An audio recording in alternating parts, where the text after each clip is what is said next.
नित्यानन्दगुरुं भजे। ईक्षणात्रय विद्वंसं गुणावस्थाविवर्जितं सर्वदेवं सर्वमदं नित्यानन्दगुरुं भजे।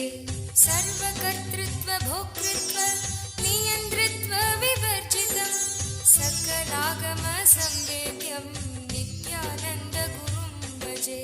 सर्वकर्तृत्व भोक्तृत्व नियन्त्रित्व विवर्जितं सकलागम संवेद्यं नित्यानन्दगुरुं भजे। सर्वकर्तृत्व भोक्तृत्व नियन्त्रित्व विवर्जितं सकलागम संवेद्यं नित्यानन्दगुरुं भजे। सर्वकर्तृत्व भोक्तृत्व नियन्त्रित्व विवर्जितं सकलागम संवेद्यं नित्यानन्दगुरुं भजे। सृष्टिस्थितिलयाधारं गुणागुणविवर्जितं सर्वचैतन्यसम्पूर्णं नित्यानन्दगुरुं भजे। सृष्टिस्थितिलयाधारं गुणागुणविवर्जितं सर्वचैतन्यसम्पूर्णं नित्यानन्दगुरुं भजे। सृष्टिस्थितिलयाधारं गुणागुणविवर्जितं सर्वचैतन्यसम्पूर्णं नित्यानन्दगुरुं भजे। सृष्टिस्थितिलयाधारं गुणागुणविवर्जितं सर्वचैतन्यसम्पूर्णं नित्यानन्दगुरुं भजे। नित्यानन्दं निर्विकारं ज्ञानभावानुबोधकं सदालम्बं नित्यतृप्तं नित्यानन्दगुरुं भजे। नित्यानन्दं निर्विकारं ज्ञानभावानुबोधकं सदालम्बं नित्यतृप्तं नित्यानन्दगुरुं भजे। नित्यानन्दं निर्विकारं ज्ञानभावानुबोधकं सदालम्बं नित्यतृप्तं नित्यानन्दगुरुं भजे।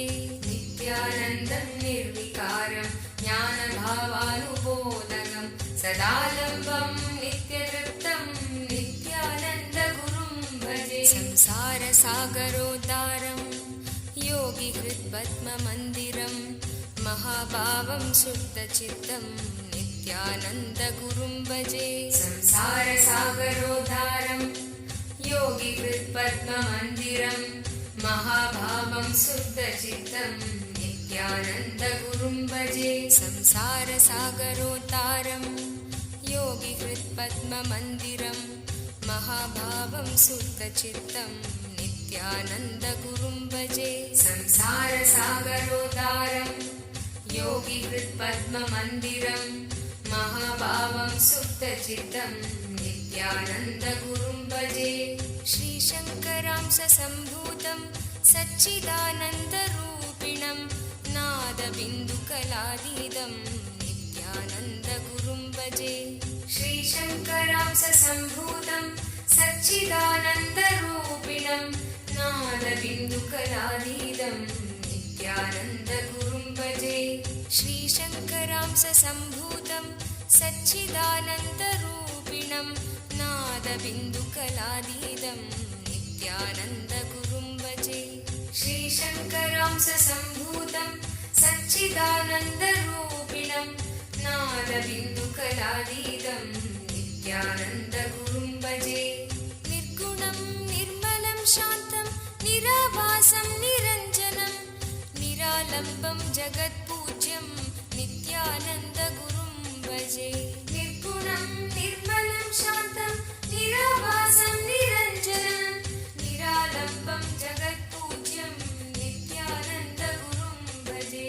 निर्गुणं निर्मलं शान्तं निराभासं निरञ्जनं निरालम्बं जगत्पूज्यं नित्यानन्दगुरुं भजे। निर्गुणं निर्मलं शान्तं निराभासं निरञ्जनं निरालम्बं जगत्पूज्यं नित्यानन्दगुरुं भजे। परञ्ज्योतिस्वरूपं तं सर्वसाक्षिस्वरूपिणं सर्वकार्यसमुत्साहं नित्यानन्दगुरुं भजे। परञ्ज्योतिस्वरूपं तं सर्वसाक्षिस्वरूपिणं सर्वकार्यसमुत्साहं नित्यानन्दगुरुं भजे। सर्वसाक्षिस्वरूपिणं सर्वकार्यसमुत्साहं नित्यानन्दगुरुं भजे परञ्ज्योतिस्वरूपं तं सर्वसाक्षिस्वरूपिणं सर्वकार्यसमुत्साहं नित्यानन्दगुरुं भजे अवधूतं महात्मानं मुनियोगीशसेवितं सन्मुनीन्द्रशिरोरत्नं नित्यानन्दगुरुं भजे अवधूतं महात्मानं मुनियोगीशसेवितं सन्मुनीन्द्रशिरोरत्नं नित्यानन्दगुरुं भजे अवधूतं महात्मानं मुनियोगीशसेवितं सन्मुनीन्द्रशिरोरत्नं नित्यानन्दगुरुं भजे अवधूतं महात्मानं मुनियोगीशसेवितं सन्मुनीन्द्रशिरोरत्नं नित्यानन्दगुरुं भजे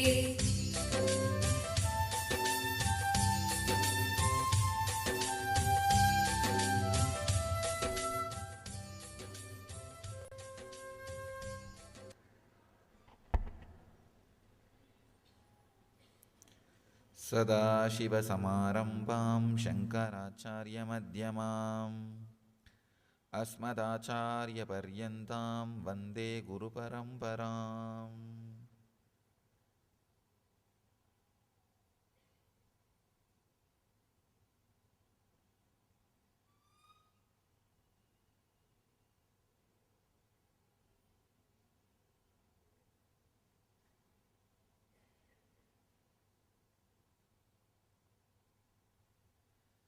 I welcome you all with my love and respects.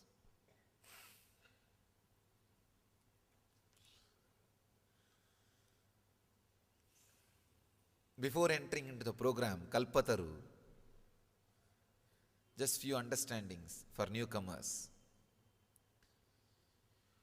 Usually, we conduct 4-day meditation workshop, 4-day program to give a glimpse of that higher consciousness, super consciousness. We call it Nityananda Spurana. I have condensed the essence in one day. I'm trying to give a strong spiritual awakening in one day. So few things need to be attended. I need a little more cooperation from you. I don't have time to logically analyze and support every statement I am making. I have time in 4-day workshop. Whatever I am talking is very clear, logical, experiential truth, which can be experienced. But now, because it is one day, I don't have much time to analyze every statement. I am just presenting the direct experiential truth to you, directly. So I need you to be a little more aware, alert, intense.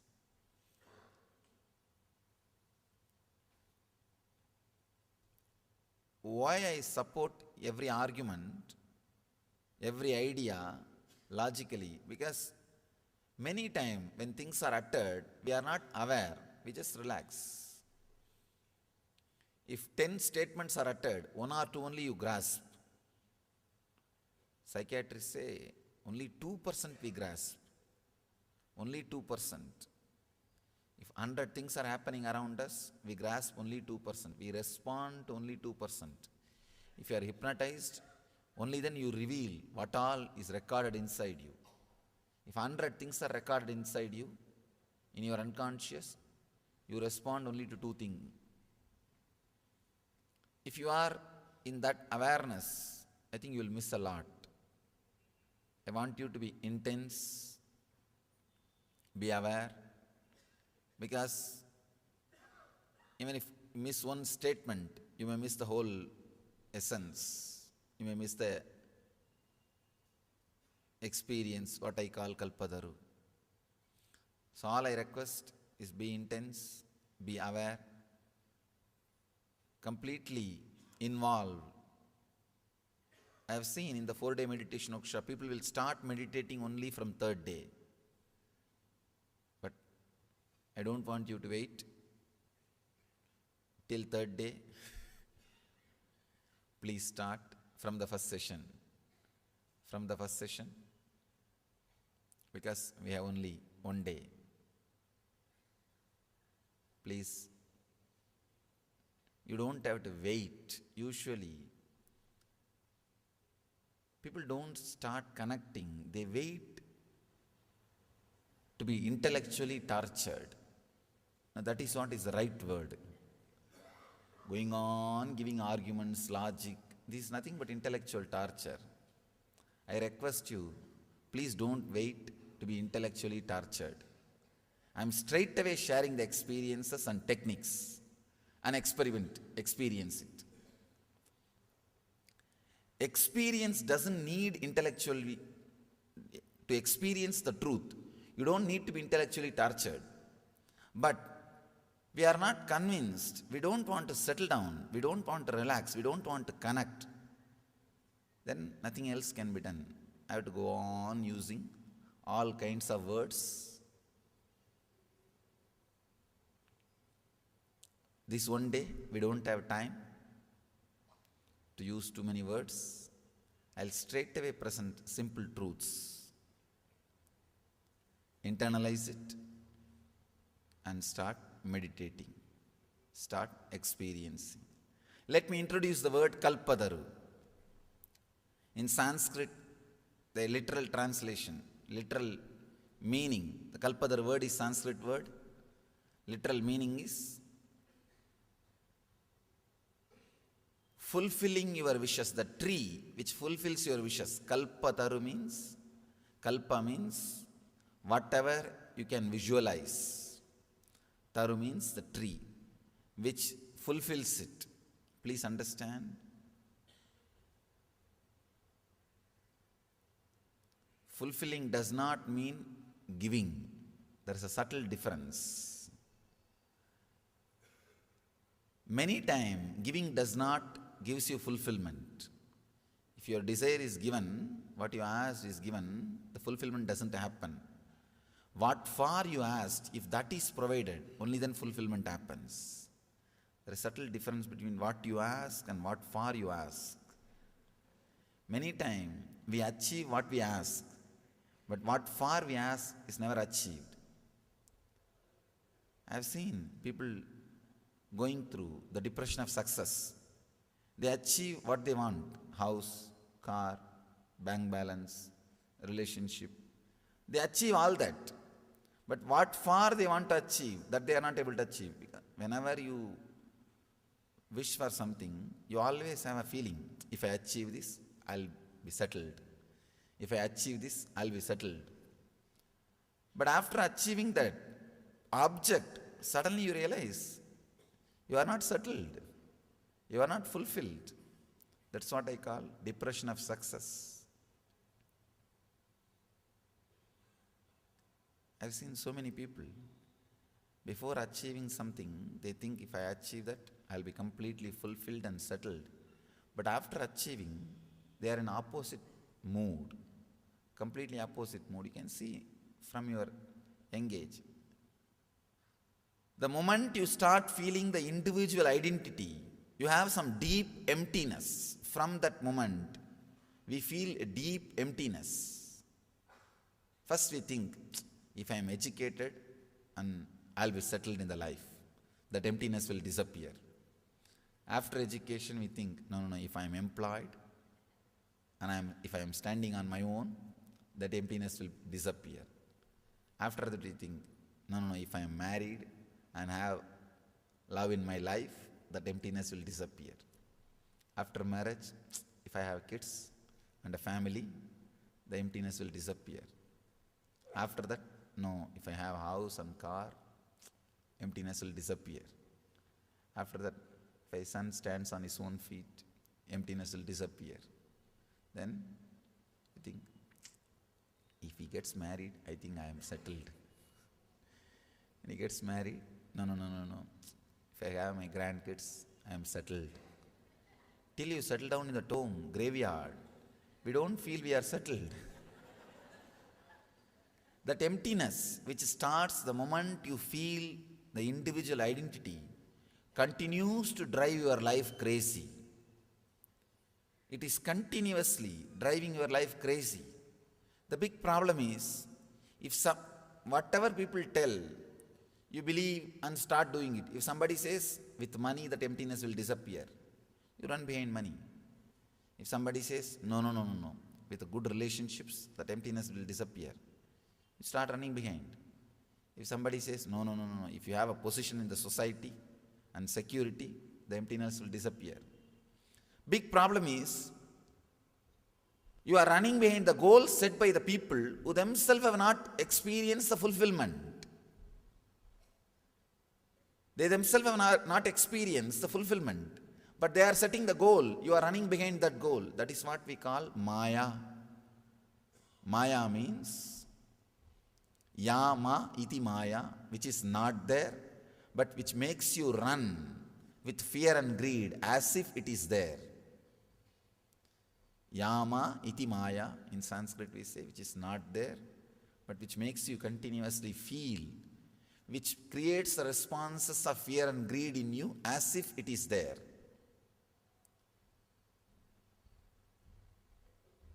We are running behind the goals set by the people who have not experienced fulfillment by themselves. Kalpadaru means which can fulfill your visualizations. Sometimes it may give what you want, sometimes it may take you beyond what you want. Fulfillment. In each one of us, that energy, the fulfillment is there. These are all, please understand, I am not repeating the same old things which you heard or read in books. When I am saying, I am responsible for it. But now, when I say this fulfillment is inside you, I am responsible for my words. You can ask me. I am responsible for what I am talking. So please understand, I am not repeating from any book. I am not repeating from any theory. Whatever you listen from me, I am responsible for it. You can very clearly understand, I am responsible for what I am talking. The fulfillment is inside you. It is there.